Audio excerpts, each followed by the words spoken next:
بسم الله الرحمن الرحيم. السلام عليكم ورحمة الله وبركاته.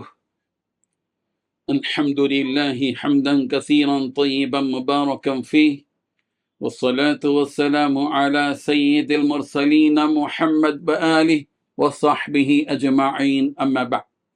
حاضرین و ناظرین، یہ درس نمبر 2178 ہے، اور آج سورۃ التحریم کی صرف ایک آیت کی تلاوت و تشریح کی جائے گی، آیت نمبر 10۔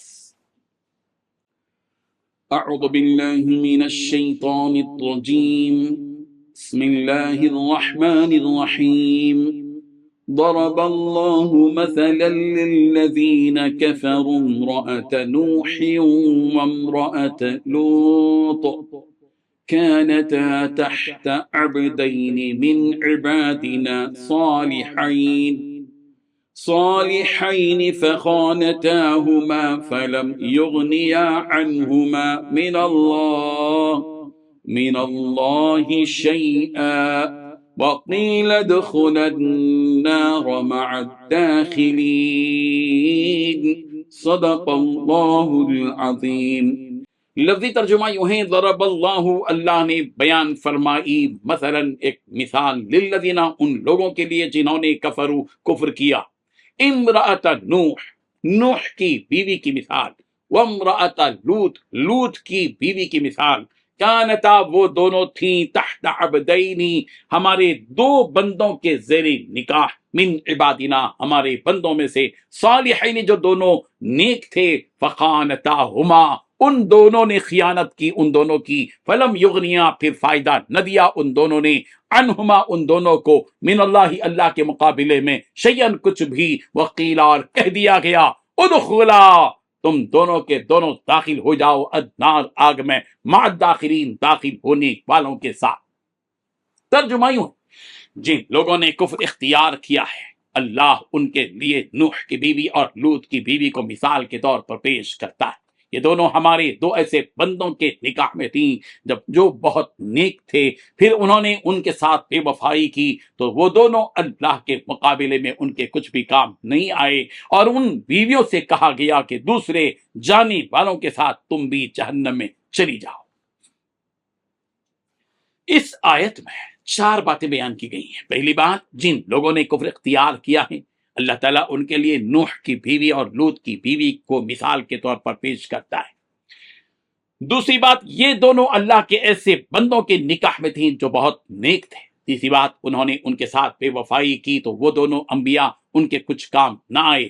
چوتھی بات، ان بیویوں سے کہا گیا کہ تم دوسرے جانے والوں کے ساتھ تم بھی جہنم میں چلی جاؤ۔ بزرگان محترم، توبہ، ایمان، اخلاص، اور پھر دشمنان اسلام کے ساتھ جہاد کے حکم دینے کے بعد اللہ تبارک و تعالیٰ اس آیت میں 2 بہت عمدہ مثالیں پیش فرما رہے ہیں تاکہ کافروں کی حالت اور مسلمانوں کے ساتھ ان کی دشمنی کی حقیقت بتلائی جائے۔ چنانچہ اللہ تبارک و تعالیٰ کافروں کا حال بیان کر رہے ہیں کہ ان کافروں کو مسلمانوں کی صحبت اور ان کے ساتھ اٹھنا بیٹھنا کچھ فائدہ نہیں پہنچا سکتا جب تک کہ اسلام کے دلوں میں داخل نہ ہو جائے۔ اور اس کی مثال یہاں اللہ تبارک و تعالیٰ 2 عورتوں کی مثال سے دے رہے ہیں، حضرت نوح علیہ السلام کی بیوی، حضرت لوط علیہ السلام کی بیوی۔ ان 2 بیویوں کی مثال اللہ تبارک و تعالیٰ دے رہے ہیں کہ دیکھو، تھی تو یہ حضرت نوح کی بیوی، حضرت لوط کی بیوی، حضرت نوح بھی نبی، حضرت لوط بھی نبی، وہ دونوں کے دونوں حضرت نوح علیہ السلام کے ساتھ، یا حضرت نوح کی بیوی حضرت نوح علیہ السلام کے ساتھ، حضرت لوط علیہ السلام کی بیوی حضرت لوط علیہ السلام کے ساتھ ساتھ رہیں، اٹھنا بیٹھنا، کھانا پینا، چلنا پھرنا، سب کچھ ایک ساتھ تھا۔ لیکن چونکہ نوح کی بیوی نے نوح پر ایمان قبول نہیں کیا، لوط کی بیوی نے حضرت لوط کی بیوی نے حضرت لوط علیہ السلام پر ایمان قبول نہیں کیا، نتیجہ کیا ہوا؟ ان دونوں کی صحبت نے ان کو کوئی فائدہ نہیں دیا۔ پہلے ایمان ہے، یہی اللہ تبارک و تعالیٰ اسی حقیقت کو یہاں پر بتلا رہے ہیں۔ حضرت نوح علیہ السلام کی بیوی حضرت نوح علیہ السلام کے بارے میں خیانت کرتی تھی اور سارے رازوں کو اپنی قوم کے سامنے، رازوں کی اطلاع لوگوں کو دیتی تھی، اور جو کوئی ایمان لے آتا تھا تو وہ اس کی اطلاع قوم کے ظالم لوگوں تک پہنچا دیتی تھی۔ حضرت نوح علیہ السلام پر کوئی بھی ایمان لے آتا تھا تو ظالم لوگوں تک وہ خبر پہنچا دیتے کہ فلاں نے حضرت نوح پر ایمان قبول کیا ہے، فلاں نے ایمان قبول کیا ہے، اور ان کو ایمان لانے کی بنیاد پر ان کو تکلیفیں دی جاتی تھی۔